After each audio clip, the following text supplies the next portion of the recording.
Okey, soalan 15 2022 dan dengan geometri koordinat lah.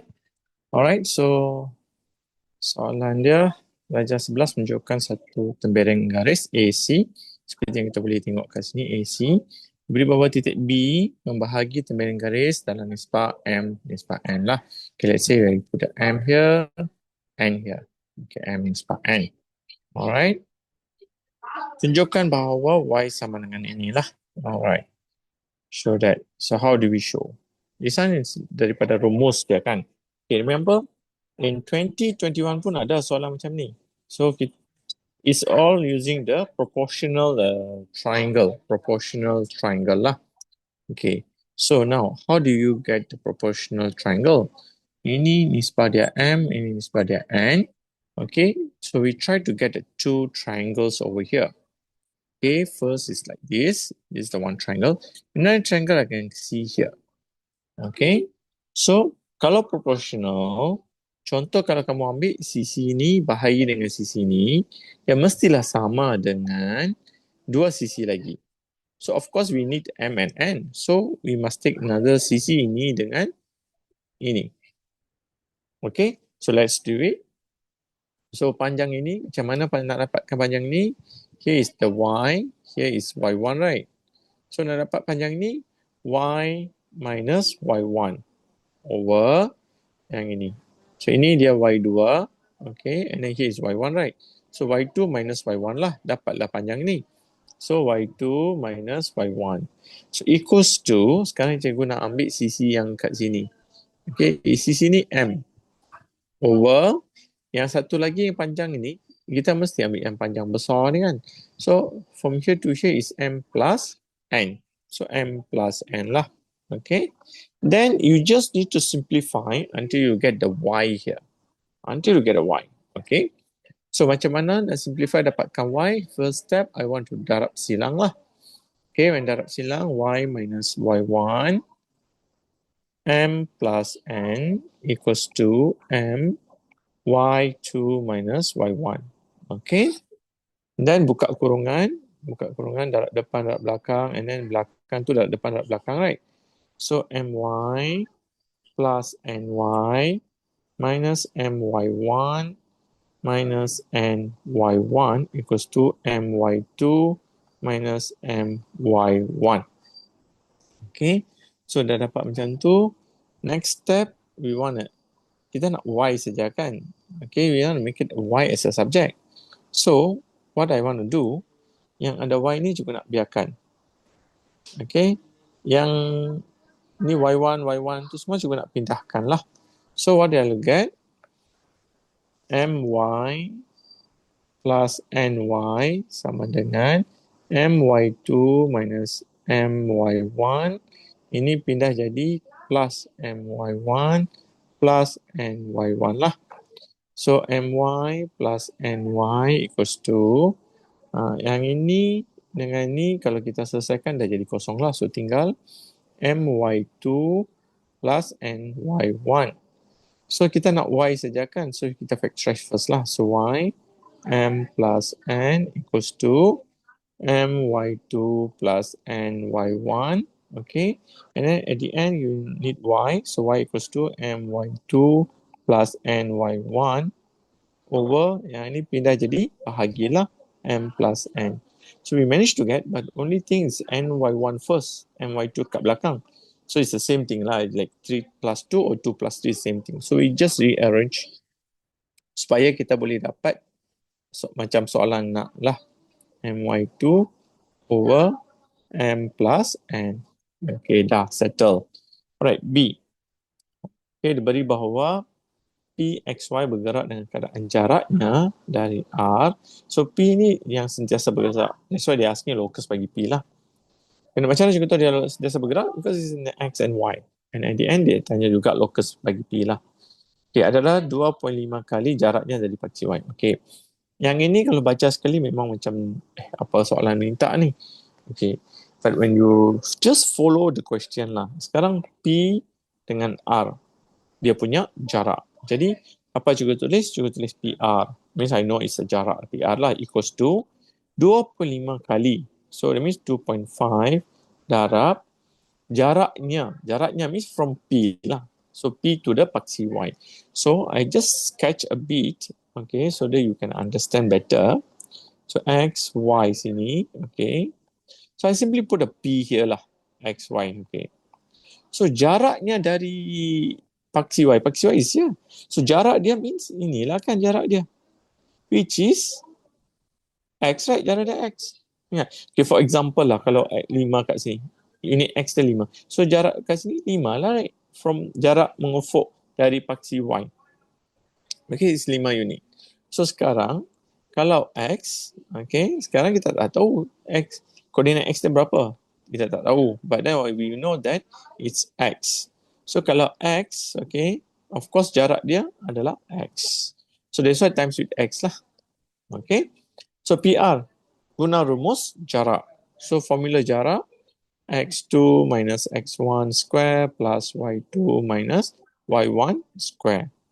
Okay, that's the rumus for jarak lah. Jadi cikgu ambil yang P ini dengan R ini.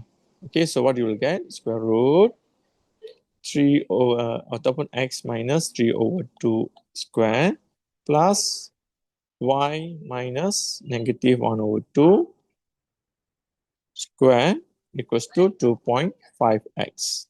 Alright. And then just buka kurungan. Okay, ini buka kurungan dia.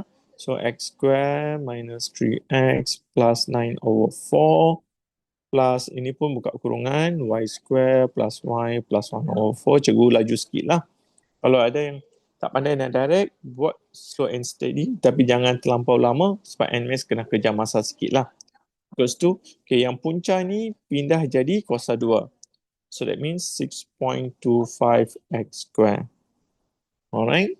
And then kalau nak locus, ini mesti sama dengan kosong. So everything pindah. Okay, everything pindah and solve it. So you will get negative 5.25x square plus y square minus 3x plus y plus 5 over 2 equals to 0. Okay, kita dapat jawapan lah. Okay, next, C.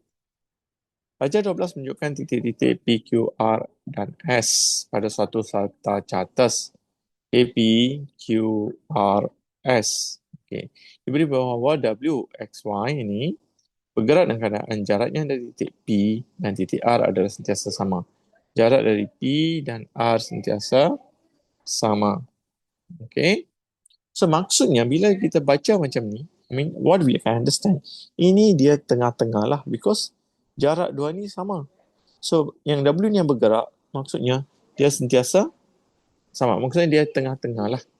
Okay, that's what we can understand here. Next, jika luas sisi 4 PQRS ialah 60. So PQ, PQ, R, S. Okay, ialah 60 unit. Okay, 60 unit maksudnya semua sekali lah. Semua sekali adalah 60 unit square. Cari pintasan Y bagi garis lurus PQ. Pintasan Y maksudnya yang ni lah, yang Y dia tu. Alright. So koordinat dia 0Y. So Y inilah yang kita nak cari. That's the pintasan Y lah. Okay, when think about it, kita dapat 60 unit. It's berkaitan dengan luas. So kita gunalah formula luas. So bila fikir formula luas, ini kita tahu X0Y. So kita nak cari. Q dah ada, S dah ada. Tapi maksudnya R tak ada. So kita stuck kat situ. And then when think again, kenapa dia nak bagi tahu yang ni di tengah-tengah? So, when think carefully, then I got the idea yang ini sahaja 30. Sebab segitiga ini dengan segitiga ini adalah sama. So, 60 tu kita bahagilah dengan 2. So, that means we get the 30 lah luas yang PQS. PQS, dia punya luas dia adalah 30. Alright, so 1 over 2. So, cikgu ambil yang, I start with the P. You can start anywhere lah. So, I just start with the P, 0Y. Susun dia lah 2, 12, 8, 9, 0Y. Sama dengan 30. After that, you need to solve to get the Y lah. Okay. So, cikgu tunjukkan 1/2. Make sure you tunjuk yang darab dia. Because formula dia nak macam tu lah. Kosong darab 12. Okay, plus 2 times 9 plus 8 times y. Okay, and then after that, we tolak lah. Okay, in case kalau macam cikgu selalu confuse jugalah. Nak tolak kan tambah kat sini. Don't worry, you can find and in front ada formula luas. Ada formula. Dekat formula tu kamu boleh rujuk lah. Tolak kan tambah. Okay. So in case kalau confuse, check kat situ. Lepas tu balas dia. So balas dia 2 times y plus 12 times 8 plus 9 times 0 equals to 30 lah. Cikgu tak cukup ruang, so cikgu tulis kat atas lah. Cikgu equals to 30 lah. So kamu jangan buat dan tak cukup ruang, cikgu tulis kat atas lah. Alright, next 1/2 simplify. Okay, simplify dia. Cikgu simplify yang ini. So I got it 18 plus 8y. Okay, minus 2y plus 96 equals to 30 lah. Okay. And then yang 1/2 ni juga nak pindahkan. So 18 plus 8y minus 2y minus 96 equals to 60. So we still can simplify here.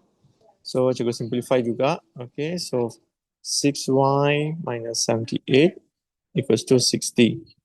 Okay, so 6y minus 78 equals to 60 or 6y minus 78 equals to negative 60. Sebab dia ada modulus kat sini. So it's plus or minus lah. That's why I got it like this. And then teruskan 6y equals to 138. So y equals to 23. Okay, another one 6y equals to 18. Y equals to 3. Okay. Yang ini juga nak komen sikit. Yang mana? Okay. Kalau kamu tengok sini, dia minta cari pintasan y. Pintasan y means only one. Satu sahaja. Sekarang kita ada dua jawapan. Alright, so think logic. Boleh ke 23? Kat sini y dia kalau ikut sini 12. So boleh ke y sini 23? Of course not. So abaikan. So yang ini kita abaikan. So this is the answer lah. Y equals to 3. Okay. So hati-hati bila baca soalan. Pastikan dia nak nilai. Kat sini kita very easy. Sometimes we confuse. Macam mana nak tahu dia nak dua nilai ke satu nilai. Okay, it's quite easy. Dekat soalan dia akan bagi tahu. Macam contoh dia nak pintasan y. So we must know that kalau garis lurus pintasan y dia hanya satu. And then ada soalan dia akan tanya nilai y. So kalau dia tanya nilai y, satu saja. Kalau dia minta nilai y, more than one lah. Okay.